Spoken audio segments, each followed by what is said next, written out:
दोस्तों, एक समय था कि भारत दुनिया के अलग अलग देशों से बड़ी मात्रा में हथियार खरीद रहा था, लेकिन अब समय पलट चुका है और अब दुनिया ये ताकत देखने वाली है कि भारतीय हथियारों में कितना दम है। और स्पेशली टाटा जो भारत के अंदर हथियार बना करके तैयार कर रही है, वो इतने ज्यादा ताकतवर हो चुके हैं कि वो चाइना के करोड़ों डॉलर में बनाए हुए हथियारों को भी पीछे छोड़ना शुरू कर चुके हैं। हाल ही में रिपोर्ट्स के मुताबिक टाटा एडवांस सिस्टम लिमिटेड और डीआरडीओ की मदद से भारत के अंदर तैयार किए गए व्हील्ड आर्मर्ड प्लेटफॉर्म, जिसे आसान भाषा में WHAP कहा जाता है, इसकी ट्रेनिंग मोरक्को की सेना को दी गई। उन्होंने इसे बाखूबी अच्छे से टेस्ट किया और उसके बाद उन्होंने ये नतीजा निकाला कि जो चाइना के अंदर तैयार किए जा रहे टाइप 08 ऐसे ही व्हीकल्स हैं, वो भारत की तुलना में काफी ज्यादा बेकार क्वालिटी के हैं और अगर हमें चुनना हो तो इसमें से हम भारतीय इन व्हीकल्स को चुनने वाले हैं। और ये डिसीजन उनकी सेना ले पाती उससे पहले ही एक कॉन्ट्रैक्ट भारत और मोरक्को के बीच में फाइनल हो चुका है। रिपोर्ट्स के मुताबिक टाटा एडवांस सिस्टम लिमिटेड और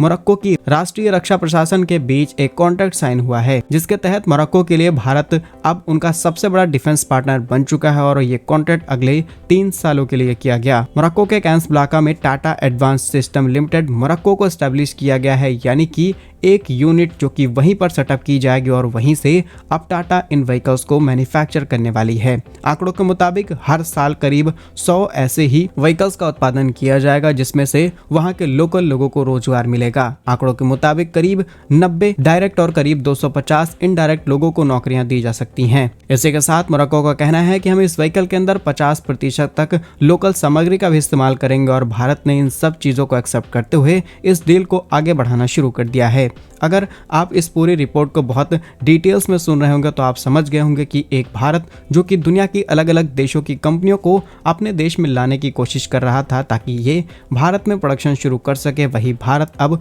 पूरी तरीके से बदल चुका है, क्योंकि अब हम दूसरे देशों के अंदर जाकर के ऐसे प्रोडक्शन सेटअप करेंगे जिससे उन देशों की डिफेंस डिमांड पूरी की जा सके। अगर टाटा के इस एडवांस व्हीकल की बात की जाए तो ये एक ऐसा व्हीकल है जो कि अलग अलग उबड़ खाबड़ वाले एरिया में आसानी से चलाया जा सकता है, सैनिकों को एक जगह से दूसरी जगह तक ले जा सकता है। इसमें कई प्रकार की सुरंग रोधी क्षमताएं हैं, इसे अलग अलग डायरेक्शंस में हमले किए सकते हैं और तमाम ऐसे हथियारों से इसे लैस किया गया है जो कि भारतीय सेना की ऑलरेडी पहली पसंद है। और अब मोरक्को भी इनका इस्तेमाल जल्द शुरू करने वाला है, क्योंकि मोरक्को एक लंबे समय से अमेरिका से हथियार इंपोर्ट करा रहा था और अमेरिका से इन्हें बहुत ही मोटा पैसा देकर के हथियार खरीदने पड़ते थे। लेकिन कुछ समय पहले ही खबर सामने निकल के आती है कि मोरक्को ने साल 2024 के अपने डिफेंस बजट को बढ़ा दिया है और इसकी लागत लगभग 12.2 अरब डॉलर है। मोरक्को को टारगेट है कि वो भी भारत के आत्मनिर्भर भारत मिशन की तरह ही अपना आत्मनिर्भर डिफेंस प्रोजेक्ट शुरू कर रहे हैं, जिसमें वो डोमेस्टिक प्रोडक्शन पर फोकस कर रहे हैं और भारत इनके लिए वो पहला देश बन चुका है जो इतना बड़ा डिफेंस प्रोडक्शन इनके ही देश में करने वाला है। अगर भारत को होने वाले फायदों की बात की जाए तो ऑलरेडी टाटा यहाँ पर प्रोडक्शन करेगी, टाटा तो बेनिफिट्स कमाएगी ही और डायरेक्ट कहें या फिर इनडायरेक्ट ये भारत को ही फायदा होने वाला है। बाकी भारत की इस बढ़ती ताकत पर आप क्या सोचते हैं, कमेंट्स में जरूर बताइएगा। ऐसे ही और वीडियोस पाने के लिए वीडियो को लाइक और चैनल को सब्सक्राइब जरूर कीजिए।